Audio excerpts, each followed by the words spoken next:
அனைவருக்கும் ஆனந்தமான இறைவணக்கம். ஆன்மீக சிவசொந்தங்களே, நம்ம நிறைய ஆன்மீக தகவல்களை பார்த்துட்ருக்கோம். இன்றைக்கி இந்த ஆடியோவில் நம்ம என்ன பார்க்க போகிறோன்னா, குலதெய்வ பிரயோக மந்திரம் அப்படின்னா என்ன அப்படிங்கிறத சொல்ல போகிறேன்.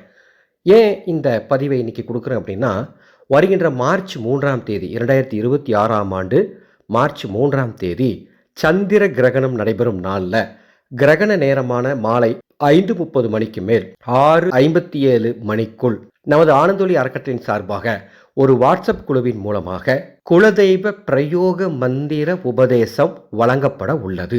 அதற்கு பதிவுகள் நடந்துட்டு இருக்கு. டிஸ்பிளேல பாருங்க, அதனுடைய குரு காணிக்கை, பதிவு செய்யும் வாட்ஸ்அப் நம்பர், காணிக்கை செலுத்தும் கூகுள் பே நம்பர் அத்தனையும் தந்திருக்கேன். விருப்பம் உள்ளோர் பதிவு செய்து கொள்ளுங்கள். குலதெய்வ பிரயோக மந்திரம் என்றால் என்ன என்பதை நீங்கள் தெரிந்து கொள்ள வேண்டும். பொதுவாக ஒரு தெய்வத்துக்கு மூல மந்திரம் அப்படின்னு ஒன்று இருக்கும், பிரயோக மந்திரம் அப்படின்னு ஒன்று இருக்கும்.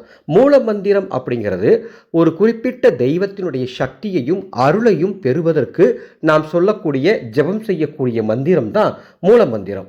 பிரயோக மந்திரம் அப்படிங்கிறது என்னன்னு சொன்னா, ஒரு குறிப்பிட்ட காரிய சித்தி, அதாவது நாம் ஏதாவது ஒரு வேண்டுதல், ஒரு குறிப்பிட்ட ஒரு வேண்டுதலை அதற்குண்டான பிரயோக மந்திரங்களை உச்சரித்து தெய்வத்திடம் சமர்ப்பித்து அந்த பிரார்த்தனையை நிறைவேற்றி கொள்ள உதவும் மந்திரம் தான் பிரயோக மந்திரம்.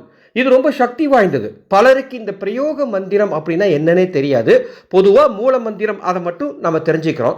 பிரயோக மந்திரங்கிறது ரொம்ப ரொம்ப முக்கியம். உங்கள் குலத்தை காக்கக்கூடிய குலதெய்வம், அந்த குலதெய்வத்தினுடைய மூல மந்திரத்தை நீங்கள் தெரிந்து கொள்வதோடு மட்டும் நின்று விடாமல் பிரயோக மந்திரம் தெரிந்தால் மட்டும்தான் உங்கள் நீண்ட நாள் வேண்டுதல், நீண்ட நாள் பிரார்த்தனைகளை அந்த பிரயோக மந்திரத்தை சொல்லி குலதெய்வத்திடம் சமர்ப்பிக்கும் பொழுது அது நிச்சயம் சாத்தியமாகும்.